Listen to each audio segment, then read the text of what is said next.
तरह जरूर लिखे। तो चलिए दोस्तों, आज हम इस वीडियो में जानेंगे वट सावित्री से जुड़ी बहुत सारी महत्वपूर्ण बातें आप लोग जानना चाहें। पहला, दीदी मासिक धर्म में वट सावित्री की पूजा कैसे करें। दूसरा कि प्रेग्नेंट लेडीज वट सावित्री माता की पूजा कैसे करें। तीसरा कि क्या हम अगर व्रत छूट गया है तो क्या व्रत उठा सकते हैं। पहली बार व्रत इस साल उठा सकते हैं या नहीं उठा सकते हैं। बहुत सारी महत्वपूर्ण बातें आज हम इस वीडियो में जानेंगे। आप लोग बने रहिए चैनल पर। अगर आपको मेरा वीडियो पसंद आता है तो प्लीज आप मेरे चैनल को सब्सक्राइब कर दीजिएगा, बेल आइकन को प्रेस कर दीजिएगा, जिससे कि मेरे वीडियो के नए नोटिफिकेशन आप सभी के पास सबसे पहले पहुंचे। तो चलिए शुरू करते हैं और जान लेते हैं सभी महत्वपूर्ण बातें। एकदम ध्यान से सुनिएगा, आप लोग को जितने दुविधा भरे सवाल है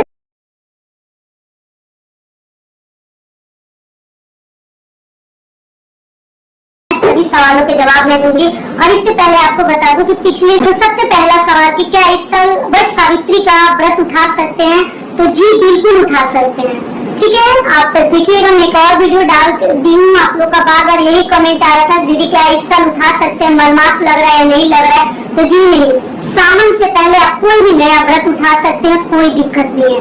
और 2023 में वट सावित्री का व्रत हम किस दिन करेंगे, तो 19 मई को। ठीक है, दिन क्या है, शुक्रवार।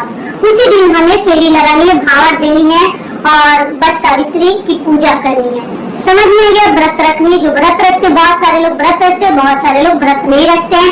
और ये व्रत अपने पति के दीर्घायु के लिए रखा जाता है, हर सुहागन महिलाएं रखती है। दूसरा महत्वपूर्ण नियम क्या है, आप लोग पूछे दीदी हमारे घर नहीं होता है तो क्या हम ये व्रत उठा सकते हैं। तो जी, आप अपने घर में बस इतना ही पता कर लीजिए कि कोई अगर उठाया है तो उसके साथ कोई घटना तो नहीं हुआ है, कुछ बुरा तो नहीं हुआ है, तब आप लोग उठा सकते हैं। क्योंकि हर घर में हर व्रत नहीं होता है, कई घरों में होता है, कई घरों में नहीं होता है। लेकिन जिन घरों में सहता नहीं है, कोई किया है उसके साथ अच्छा नहीं गुजरा है, तो आप लोग बिल्कुल मत उठाइएगा। दूसरा क्या है कि दीदी क्या हम प्रेग्नेंट है तो पूजा कैसे करें। तो आपको बता दूं कि देखिए, प्रेगनेंसी में आप लोग ध्यान रखिएगा कि पूजा पाठ व्रत आपको सब कुछ करनी है। जितना एक आम आदमी करेगा, जो हर महिला करेगी, वो सभी कार्य आपको करनी है। केवल आपको क्या करना, फेरी नहीं लगानी है। इसमें 108 फेरी लगाया जाता है धागे के साथ, कच्चा सूत के साथ। कच्चा सूत ना मिले तो धागा विधि से भी आप लोग कर सकते हैं। साथ में कोई भी फल ले सकते हैं, मूंगफली हो, चना भिगो कर ले सकते हैं, आप देख लीजिएगा, बादाम ले सकते हैं, हर चीज आप ले सकते हैं। और 108 बार फेरी लगाते, कोई भी चीज बनाएगा 108 बार। कई लोग गुलगुले बनाते हैं, उससे करते हैं, मतलब वो वट वृक्ष का फल जैसा गुलगुले गोल गोल से बना के वो भी करते हैं। तो हर घर के अलग अलग नियम है, कल्चर है, आप लोग देख लीजिएगा। तो अगर मान लीजिए कि अगर आप प्रेग्नेंट है तो आप सब कार्य कीजिएगा, केवल आप फेरी मत लगाइएगा।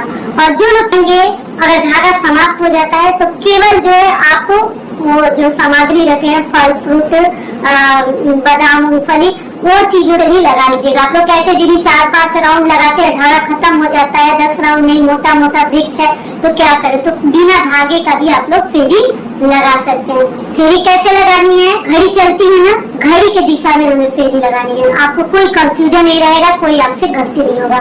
पूछते आप लोग दाहिने से जाए कि बाएं से, सबसे पहले घड़ी को आप लोग देख लीजिएगा, घड़ी किस दिशा में चल रही है, वैसे ही हमें चलनी है। अगली चीज क्या है कि दीदी हमारा व्रत छूट गया है किसी कारण बस। देखिए, व्रत तो छूट सकता है, मतलब कुछ ना कुछ बीच में अड़चने आ जाती हैं, छोटा बच्चा है या हम हॉस्पिटल में रहते हैं, डिलीवरी के टाइम में किसी कारण बस छूट जाता है, तो ऐसा नहीं है कि व्रत हम दोबारा नहीं उठा सकते, आराम से उठा सकते हैं। पति से हम लोग बोल रहे हैं कि करवा दें दीदी, हम प्रेग्नेंट हैं तो क्या पति से करवा दें।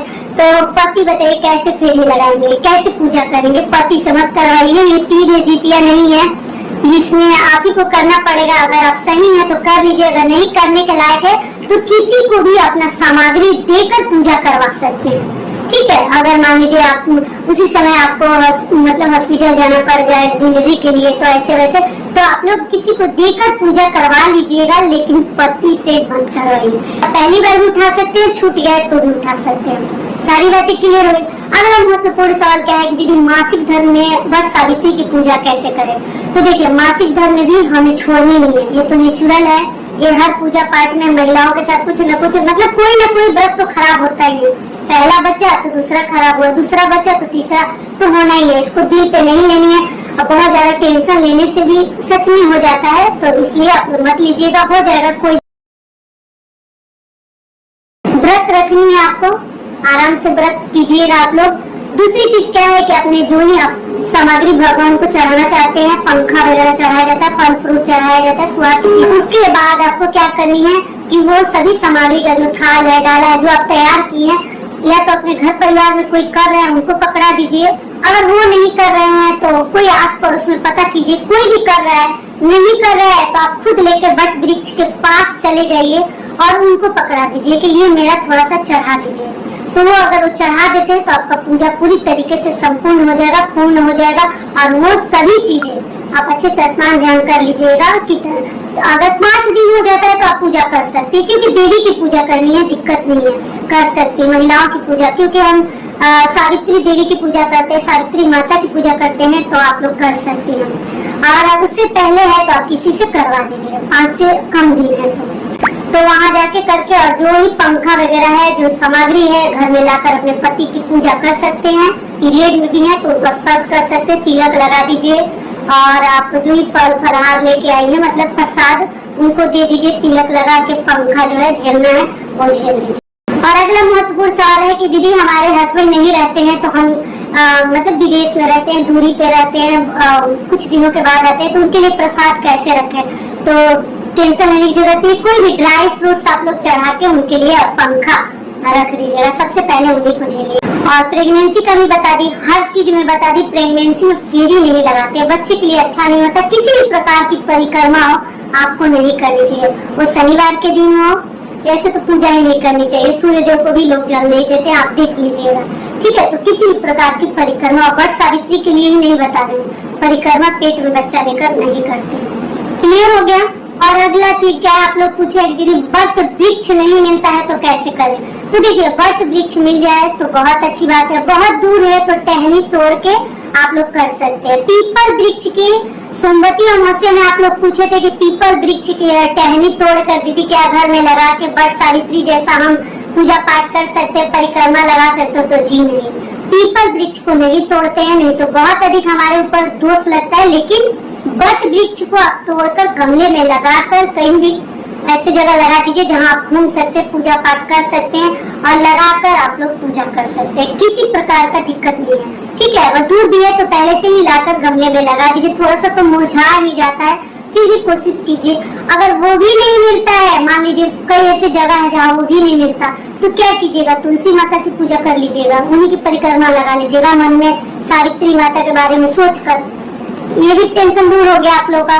तो इस प्रकार से आपको करनी है। 2 पंखा लगता है, पंखा मिल जाता है। आप लोग पूछे पुराना पंखा क्या इस्तेमाल कर, तो पंखा दीदी नहीं मिल रहा है तो पंखा घर में भी बना लीजिएगा जुगाड़ से, किसी भी प्रकार से। आप कार्डबोर्ड से भी पंखा बना सकते हैं। नहीं आप लोग पूछे पुराना पंखा इस्तेमाल कर सकते हैं, तो देखिए अगर प्रतिदिन उस पंखे को आप लोग नहीं झेलते हैं, पूरा टूटा फटा नहीं है, तो गंगा जल से धो के आप जो है इस्तेमाल कर सकते हैं। लेकिन मान लीजिए कहीं से टूट गया, कहीं से खराब हो गया, तो ऐसा पंखा इस्तेमाल ना करें। किसी भी प्रकार का आप अपने जुगाड़ से, पेपर से, पेज से, जैसे आपसे बन जाए पंखा तैयार कर लीजिएगा। 2 पंखा चाहिए, एक वट वृक्ष को चढ़ाकर हम दान कर देते हैं और दूसरा चढ़ाकर लाकर अपने पति को उससे हवा करते हैं, ठीक है। तो कर दिए सारे जुगाड़ आप लोग कर लीजिएगा। अपने लिए कुछ सुहाग की चीजें पक्का चढ़ा दीजिएगा, और पति के लिए कम से कम एक रुमाल हो, एक बनियान हो, एक टी शर्ट हो, एक शर्ट हो, जो चाहे आप लोग चढ़ा सकते हैं। वस्त्र एक जरूर अपने पति के लिए भी चढ़ा दीजिएगा। अब आशा करती हूँ सारी बातें आप लोग को समझ में आ गई होगी।